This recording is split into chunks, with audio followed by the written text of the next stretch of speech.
Samuel Etienne, 6h30, 9h sur Europe 1. Le débrief de la matinale maintenant, les temps forts de ce que vous avez entendu ce matin avec nous sur Europe. Emmanuel Macron a tenu hier soir le premier meeting de son mouvement En Marche et il a fait un pas supplémentaire vers 2017. A-t-il réellement ses chances face à François Hollande? L'éclairage de notre expert en politique Antonin André, c'était à 7h15.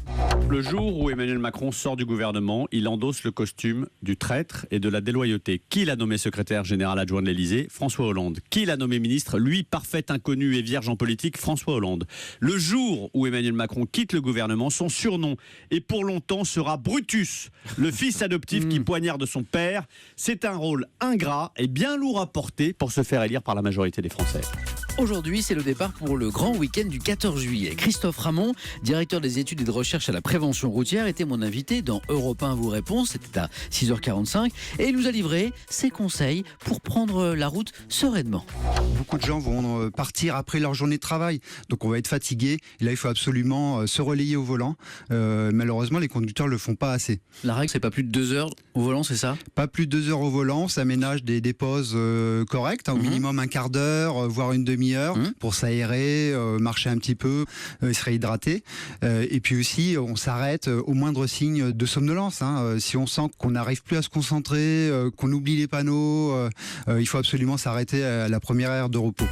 Et si on rêvait un peu maintenant, l'avion du futur, ça donnerait quoi? Fabrice Brégier, le PDG d'Airbus, était mon invité à l'occasion du salon de Farnborough à Londres.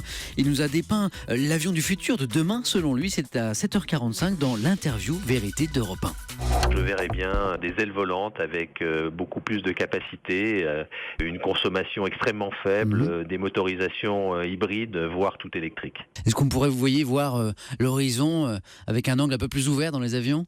Oui, mais c'est déjà beaucoup le cas, puisqu'on a maintenant même des caméras à bord. On pourra même simuler, je pense, même si vous n'avez pas un grand toit vitré, simuler l'environnement extérieur comme si vous étiez au milieu des oiseaux. Et puis la belle histoire du jour. Souvenez-vous, hier matin, on vous parlait de cette jeune lycéenne russe réfugiée en France qui a reçu un avis d'expulsion le jour même où elle obtenait son bac mention très bien. Eh bien, elle va finalement recevoir son titre de séjour. Écoutez sa réaction, c'était dans le journal de 6h30. J'ai eu cet appel il y a 2-3 minutes. On m'a dit que voilà, je suis régularisée. Comment vous vous sentez? Choquée, heureuse, contente.